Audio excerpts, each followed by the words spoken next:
Without the ones like you, who work tirelessly to keep things running, everything would suddenly stop. Hospitals, factories, schools, and power plants, they all depend on you. No matter the weather, emergency, or time of day, you're the ones who get it done. At Grainger, we're here for you with professional-grade industrial supplies. Count on real-time product availability and fast delivery. Call, clickgrainger.com, or just stop by. Grainger, for the ones who get it done. Greetings and welcome. It is Eric Erickson here. The phone number, should you wish to be on the program, 877-973-7425. I got to play you this audio that has come across the transom here from the President of the United States. That will enhance our underlying effort to accommodate the Russian oligarchs and make sure we take their ill-begotten gains. We're going to accommodate them. We're going to seize their yachts, their luxury homes, and other ill-begotten gains of Putin's kleptocracy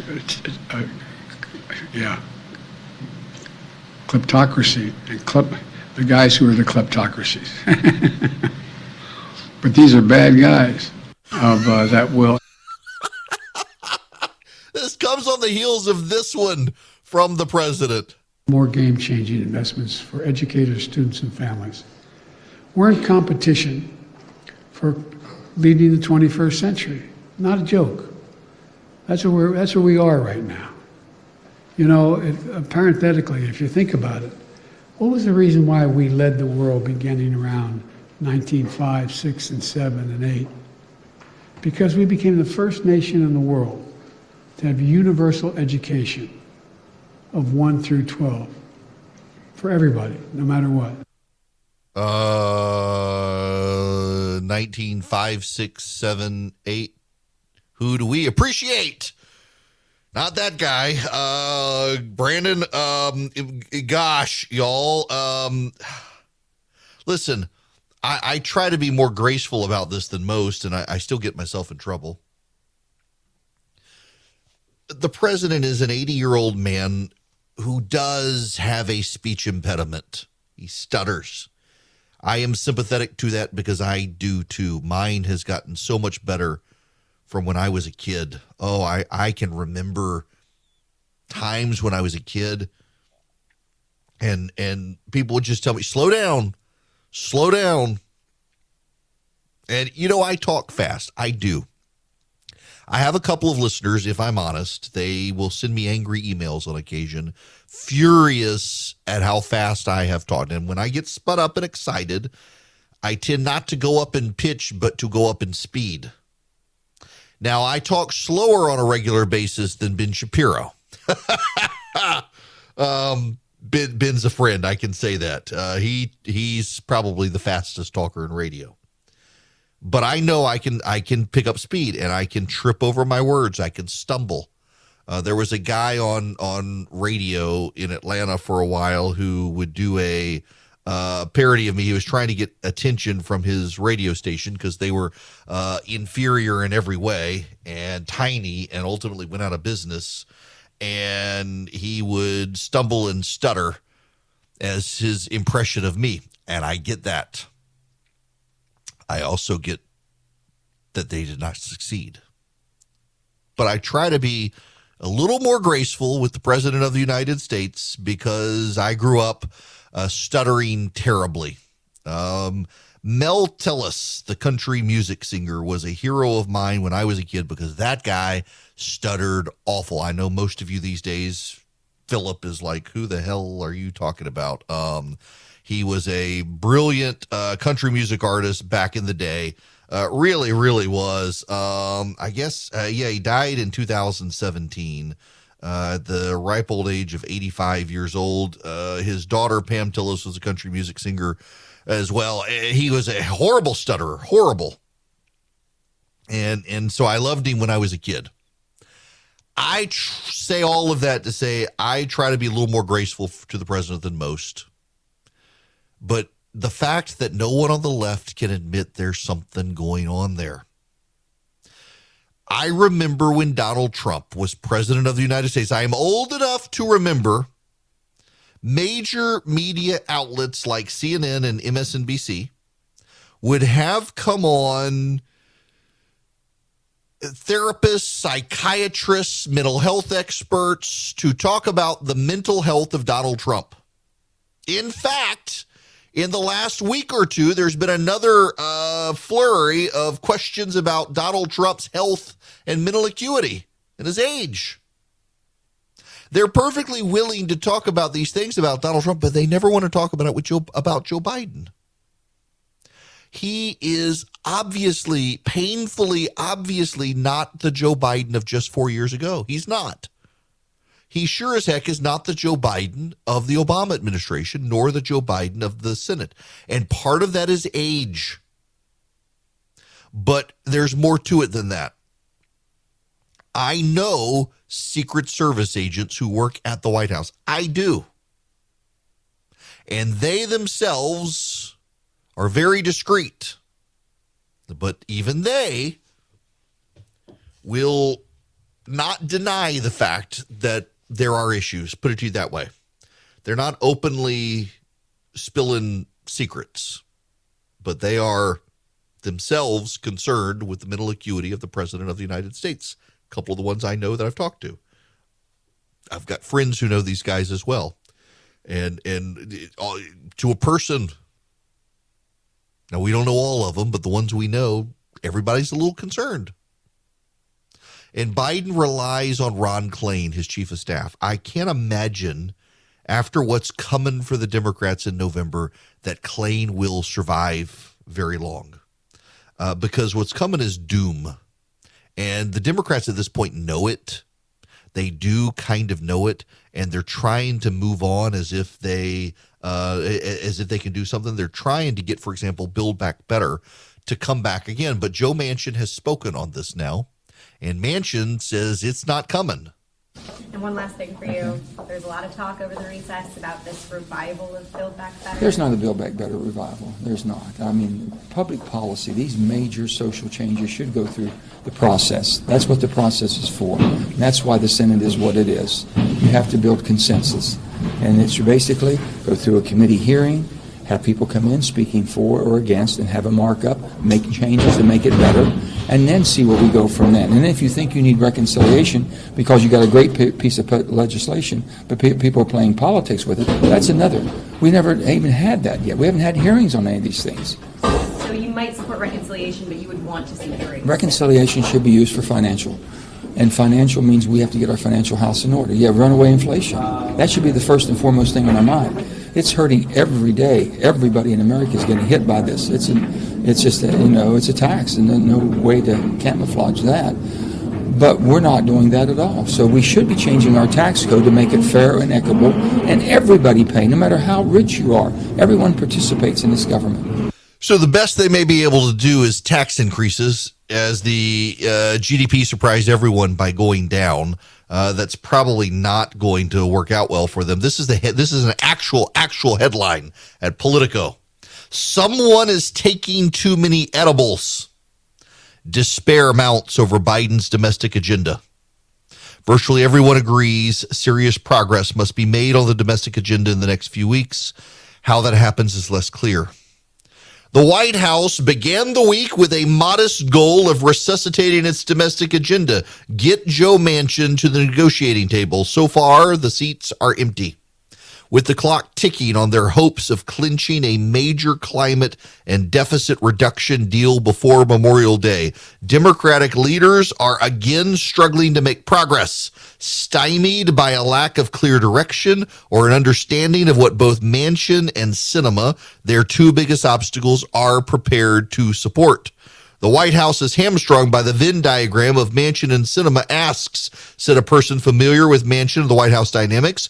Currently, informal reconciliation talks center on three major areas: climate change, prescription drug reform, and deficit reduction.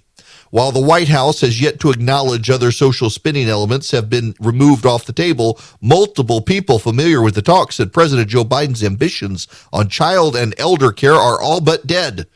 And even getting a slimmed-down reconciliation package through the evenly divided Senate will depend solely on Biden's ability to get Manchin and Sinema to yes. And 7 months after the White House first tried to crack the Manchin-Sinema puzzle last September, it's clear little has changed. I got to find this edible quote in this story here and see if it's attributed to someone. Yes. Given how dysfunctional Congress is right now, someone is taking too many edibles if they think they can get a deal with a slimmed-down Build Back Better in July or August, said Jim Manley, who was a top aide to former Senate Majority Leader Harry Reid. Congress simply can't deal with it. It's now or never and leaning towards never. Oh, boy. You know, politics is simple and complex at the same time. And things that seem simple are oftentimes very complex, and things that are very complex seem very simple. It seems very simple to get Joe Manchin and Kristen Sinema to the table. The problem, however, is that Sinema and Manchin have competing, differing goals. Sinema, for example, does not want tax increases right now. Joe Manchin wants tax increases right now. So if you get Joe Manchin on tax increases, you lose Kristen Sinema. How do you thread the needle? I'm not sure. But they can't get anyone to the table right now. Ron Klain is not very good at this. I got to tell you guys, it's an unpopular opinion in my circle of friends. But Anita Dunn, y'all all know Anita Dunn. She was the Marxist-loving Obama person who is also a friend of Joe Biden's. She would be a far more competent chief of staff than Ron Klain. And it is remarkable to me just how much she refuses to even try to help at this point. She doesn't want the job. She doesn't want the headache. She doesn't want the hassle. She doesn't want the pay cut. But she would actually be good for Joe Biden because Anita Dunn, for all of her faults and my ideological disagreements with her, she knows how to talk to Republicans without dripping with disdain. Ron Klain can't. They can't do anything right now. And they can't get Manchin, and they can't get Sinema, and they want something to run on. And you know it's not going to matter. That's the thing that everybody misses here. It is not going to matter. It does not matter if they get Build Back Better or not. If they get Build Back Better, it's just going to spend way more money, and it's going to make inflation go up even more. It's not popular. Individual pieces they've convinced themselves are popular. It's not. And it comes on the heels of a report that the U.S. left behind $7 billion of military equipment in Afghanistan. This is first from CNN, they're calling it. CNN got the exclusive here. $7 billion of military equipment the U.S. transferred to the Afghan government over the course of 16 years was left behind after the U.S. completed its withdrawal. The equipment is now in a country controlled by the very enemy the U.S. was trying to drive out over the past 2 decades, the Taliban. The Defense Department had no plans to return to Afghanistan to retrieve or destroy the equipment. The U.S. gave a total of $18.6 billion of equipment to the Afghan National Defense and Security Forces from 2005 to 2021, according to the report. Of the total, equipment worth $7.12 billion remained in Afghanistan after the U.S. withdrawal. Holy moly, my goodness gracious. This comes on top of everything else. This is crazy. And they want Build Back Better. Nobody's going to care about Build Back Better. We got $33 billion we're sending to Ukraine. I support it, by the way, but I don't know where we're going to get the money. And we left $7 billion on the battlefield in Afghanistan. Y'all, the Democrats at this point just need to understand that if they want to mitigate what's coming in November, they've got to rally their base. And their base right now, they can't rally them by getting anything through Congress because of the filibuster. It's got to be executive actions. The president doesn't have the authority to bail out student loans. He may be able to defer them, but he can't bail them out. They may try. A court will stop him. There's not a lot to offer to their base right now other than stop the Republicans. And so much of the base is alienated by the inability to get anything done in Washington. It's just, I feel kind of bad. I shouldn't, but I do. Because I'm in politics. I've lived this cycle on the Republican side before where you knew going into it, it was going to be brutal. and you started to believe the lies because it was the only thing that could let you sleep at night, that no, it's not going to be that bad. In fact, we may actually pick up some seats, and you know deep down it's not true. It is delicious to watch the despair set in and the Democrats not even know how to navigate it. If they had more competent people, they could navigate it. But, this is one of the things that I think doesn't get appreciated as much. Many of the more competent people in the Democratic Party, very much like with Donald Trump, they're sitting on the sidelines. They don't want to help right now. It's not that they despise Joe Biden. That's something you got to understand here. With the Republican experts, the Republican elites and all, they didn't like Trump, and a lot of them sat on the sidelines. That's why you got the election problems that you had, because a lot of the top lawyers didn't like Trump, so they sat on the sidelines. With the Democrats, it's not that they don't like Biden. It's that they don't like the people Biden surrounded himself with, and that's where all the problems are coming from. Look, I will have a recipe for you guys in the next little while. I'm not sure what it is. I'm kind of torn. I got to go back through because I've been sending some sweet stuff, and I got to come up with one for y'all. But I promise I will. Interestingly enough, for all of the talk of misinformation, disinformation, and the concerns of the media elite over Elon Musk buying Twitter, it turns out Twitter itself has been lying to everyone. Twitter on Thursday reported mixed first quarter earnings, according to Axios, missing Wall Street expectations on revenue, but adding users. It also admitted to overcounting some monetizable daily activity users between 2019 and 2021. Analysts were expecting Twitter to post weak results, given that the board finalized a takeover deal with Elon Musk.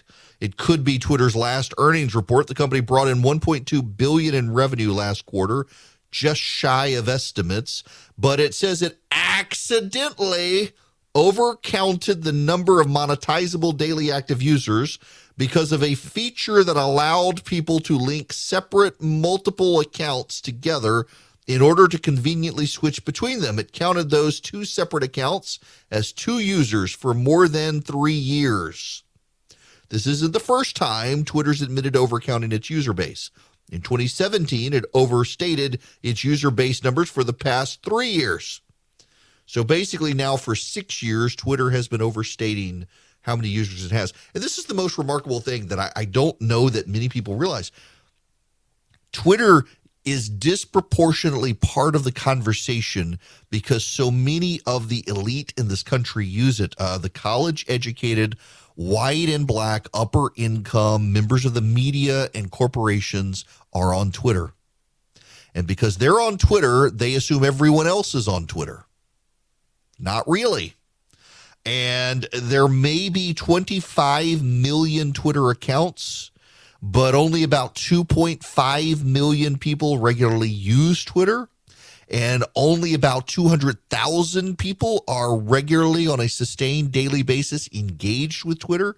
Disproportionately, there are about 400,000 people who regularly are engaged and active and prominent on Twitter.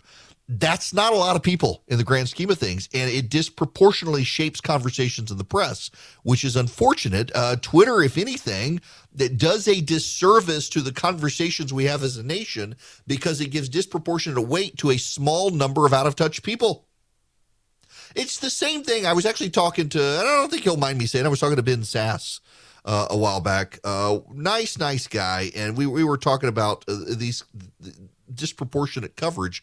And he was pointing out how, only 1 million or so people watch Tucker Carlson, and less than that watch MSNBC or CNN or Headline News or these other news outlets. It's not a lot of people. So much of the conversation that people fret about online isn't really in people's communities. People most online think they're the most persecuted, and really they're not. Hello, welcome. It is Eric Erickson here. The phone number is 877-973-7425. Should you wish to be on the program, you're more than welcome to call in. Chief Justice John Roberts has issued its ruling in Cummings versus Premier. The court ruled 6-3 that emotional distress damages are not available in Affordable Care Act suits. The three progressive justices dissented. Now, this is notable because the Cummings versus Premier case was argued in December. And the way the court works is that you don't have the same justice write a majority opinion for multiple cases argued in a month. What happens is when the Supreme Court has hearings, oral arguments, the justices then go into a room at the end of the day, and they go around the table in order from Chief Justice and then most senior justice after the Chief Justice, so Justice Breyer, and Justice Thomas, and then down to the youngest, Amy Coney Barrett. And they decide where they are, their initial gut reaction based on reading all the paperwork and hearing the oral arguments, and then the chief assigns who's going to draft the opinion, and he keeps in front of him a little sheet that shows for each month who's already drafted a majority opinion or not. If he is in the minority, then he allows someone in the majority, the most senior justice in the majority, to assign the opinion. And they don't write multiple opinions in a month. So if Chief Justice Roberts is not in the majority and Clarence Thomas is in the majority, Clarence Thomas would then assign who writes the opinion.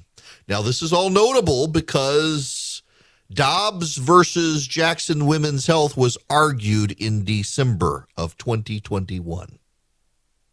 The Chief Justice has written the opinion in Cummings versus Premier, also argued in December of 2021, which means more likely than not, the Chief Justice is not the author of the Dobbs decision. And if it's not him, then it's got to be one of the conservatives, because they're not going to toss the case. They're not going to throw the case out. You do not have the liberal votes. Kagan, Sotomayor, and Breyer will not have written a majority opinion on an abortion case in the Roberts court. They won't. Even Roberts is to their right on this. So Gorsuch has already written two opinions in the November sitting, one of which was the Texas abortion case. And neither Thomas nor Barrett have issued a decision in November yet. So Thomas probably got the November abortion case, and Gorsuch persuaded others to leave open the appearance of a window, so he got it from him. I'm reading from Greg Stohr now. Greg Stohr is the Bloomberg News Supreme Court reporter. So all of that, it just seems to suggest that Roberts could be maneuvering with one of the other right-wing justices to preserve some level of Roe. That is what the Wall Street Journal editorial board is suggesting, possibly trying to finagle with a Gorsuch or an Amy Coney Barrett or Kavanaugh to take the case but leave something, or they could be getting rid of it altogether. You're reading tea leaves, I realize, and I realize I'm giving you the reading of the tea leaves from other people. But the fact that John Roberts wrote a case out of the December court session means he's not, more likely than not, going to write one out of December. Neil Gorsuch wrote two opinions out of November, which means he's probably not writing one for December, because he also wrote one in October. So that leaves Kavanaugh, Amy Coney Barrett, Clarence Thomas, and Sam Alito to probably write the Dobbs opinion. And if it's one of them, it probably means that they are curtailing Roe v. Wade or getting rid of it altogether. In either case, the left is going to be upset. And I got to go back. So I don't listen to myself. Y'all, I love y'all. I love you. One of the reasons I love you is you listen to my voice. I can't listen to my voice. Now, most people can't listen to their voices. And I am told by audiologists, like experts in audio, that you actually don't hear your voice the same way other people hear your voice. That gives me some comfort because, my God, I feel like I'm waterboarding people on a daily basis. I know I should say that, but it was a phobia when I got started. Mosheri, if you're listening right now, and I don't know if you are, but we'll know. So the guy who is to blame for me being on radio more than any other really is a guy named Greg Mosheri. And Greg lives up in Michigan. He had been the program director at WSB and left to become their kind of outside consultant. And my boss, Pete Spriggs, is now the outside consultant, and Greg is no longer, but he was the guy who kind of got me in and kind of coached me, was the outside guy who got me in. And I was like, I can't believe people would listen to me on the radio. I can't. And they actually put it in survey research. So my parent company, Cox Media Group, they study the snot out of everything. Everything that goes on radio, they like take the programmer's guts out of it, and it's all by study. Sometimes I think that the data has been misinterpreted, but that's my own issue. But I mean, if they want to study everything, and they studied my voice, and people were fine with my voice, and now people come to oh, I can tell you've got a voice for radio. No, y'all, I was talking to a guy on the phone yesterday who is in radio. That guy has a voice for radio. I got a voice for print.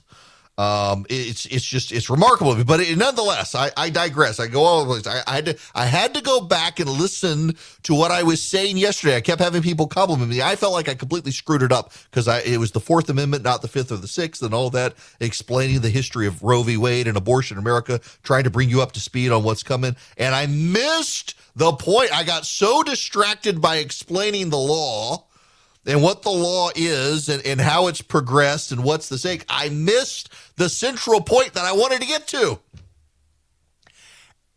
An aside from the aside. Charlie's about to send me an angry note, I know. When I talk to you guys on radio about something, you need to understand this, and I'm not joking, I'm not being flippant. I don't know why it is. But anyone who works with me can swear to you this is true. The moment it has left me, and I push the little button to go to a commercial break, I can't tell you what I just said. Once it gets out of my head, it is off for posterity's sake. It is no longer in my head.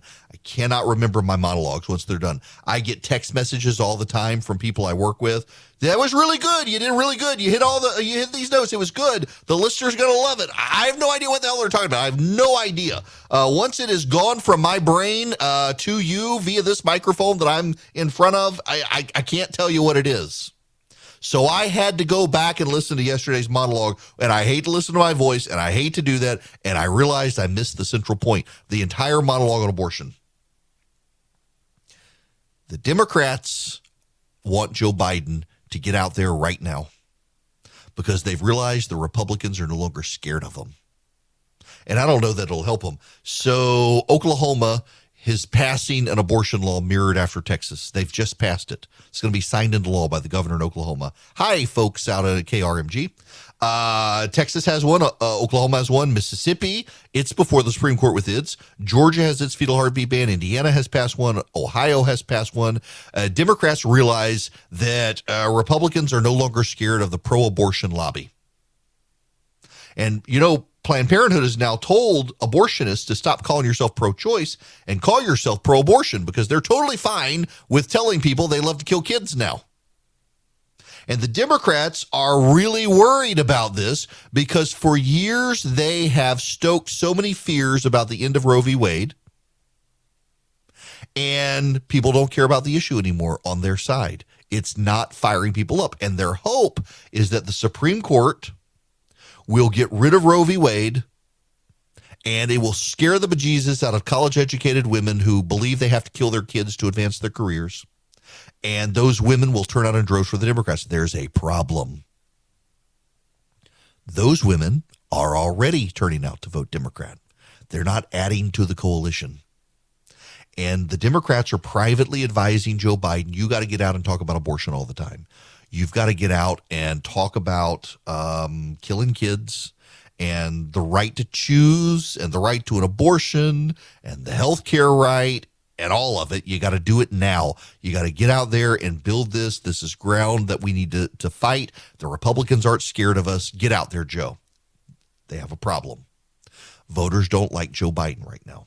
In fact, we haven't done this in a week or so. RealClearPolitics.com. Click on the polling tab. Biden job approval. Holy moly. 41.7% approval rating. 53.3% disapproval rating. Emerson College, Biden 42 approve. Economist YouGov, which is one of the more, that and Fox News are the two most friendly to Biden polls, and he's at 43% approval. Rasmussen 42, Reuters 42, Politico 42, Quinnipiac 40, Insider Advantage 43, Harvard Harris 41, Trafalgar, which is a Republican poll 40. He's not doing well, guys. He's not doing well. Bad for Joe. He can't go out. He can't go out and talk about abortion. He can't because he'll make people more pro-life. If Joe Biden comes out tomorrow and tells you Jesus Christ is his Lord and Savior, half the Christians in America would become atheists. That's how much Americans hate Joe Biden right now. If Joe Biden came out tomorrow and said, breathe, air is good, half the country would fall over dead because they would stop breathing. That's the problem the Democrats have. If Joe Biden stakes out position X, Americans aren't going to go to Y, they're going to go to negative X. They're going to do the exact opposite. And on top of that, Joe Biden's got to go out and talk up the economy. He's got to talk about what he's doing for the people. He can't go out and talk about killing kids because he's got to talk about all these other issues that the voters want to hear him on. They don't want to hear him talk about abortion. And the Democrats realize they got a real problem here because if the Supreme Court allows the Dobbs case to stand in Mississippi, then it's game over for the abortion rights industry in a good portion of this country. There will be states like California, Illinois, New York, New Jersey, Connecticut that will preserve killing kids as a right, but most of the country won't. Very much like the gun laws in the country, how half the countries now have constitutional carry laws. It's remarkable how much the left has lost on this. And interestingly enough, it's the right that feels like an existential terror right now at all times, in all cases. It's the right that feels like they're losing the culture war when actually the data shows they're doing quite well because Joe Biden's doing so bad, including on this. The Democrats need him to go out aggressively on this issue before a Supreme Court decision is announced in June. And he's not, and he can't. And if he does, it'll make it worse for him. Oh, to be a Democrat. These y'all look, we Republicans, we've been down this road. We know these sucky days in politics when everybody hates you. We've been there, but today it's not our turn. It's y'all's. And during all of this, we're seeing 40 years of high inflation. We're seeing interest rate hikes. More are coming, by the way. We're seeing increased gas prices. If you got $50,000 or more in your IRA, your 401k, or other retirement savings, your money could be at risk. And you don't have a lot of options. You can protect your money with physical gold and silver, though, by calling 855-904-5933. You will get a free wealth protection kit to learn how to use gold and silver to protect and grow your money. Thousands of retirees are protecting their retirement savings and money, and many are getting $10,000 or more in free silver for doing it with Goldco. So call my friends at Goldco. Find out how you qualify for this special offer. Goldco has helped thousands of Americans protect their retirement against inflation, stock market crashes. They can help you too. Instead of trying to give you the number while you're driving, you'll remember this. If you text Eric, E-R-I-C-K, to 33777, I'll text you back their phone number. Tell them I sent you. So it may not be a good fit for you, but maybe it is. With inflation the way it was in the Jimmy Carter era right now, maybe precious metals are the way to go for you. So text Eric, E-R-I-C-K, to 33777. I'll get you Goldco's number. You can talk to him. Welcome. It is Eric Erickson here. I am glad to have you with me here. The Biden team has decided that they need to combat disinformation. Secretary Mayorkas of Homeland Security has said it's one of the things they are going to do. Another huge threat to our homeland is mis- and disinformation. You noted that it's a concern of yours at the border, with human smuggling organizations peddling misinformation to exploit vulnerable migrants for profit. One of my main concerns about disinformation is that foreign adversaries attempt to destabilize our elections by targeting people of color with disinformation campaigns. After it became clear that there was foreign meddling in our 2016 election, the Senate Select Committee on Intelligence authored a report on the disinformation tactics used by Russia's Internet Research Agency, the IRA, to interfere in the election. The report found that, quote, no single group of Americans was targeted by the IRA information operatives more than African Americans. A newer trend that we saw in the 2020 election and already in the 2022 midterms is that disinformation is being heavily targeted at Spanish-speaking voters, sparking... Now, I'm going to pause there and jump to the secretary here just so you know what I'm doing so he can answer. Is engaged in this critical effort. Of course, our Cybersecurity and Infrastructure Security Agency has an entire effort focused on election security as part of its mission set. Our Office of Policy, Office of Planning, Policy and Strategy also is a leading effort. Our Undersecretary for Policy, Rob Silvers, is co-chair with our Principal Deputy General Counsel, Jennifer Daskell, in leading a just recently constituted misinformation, disinformation governance board. Misinformation, Disinformation Governance Board. They put as the executive director there a woman named Nina Jankowicz. You need to know that the czar in charge of disinformation and misinformation was an advocate of the Steele dossier. Believed it was true.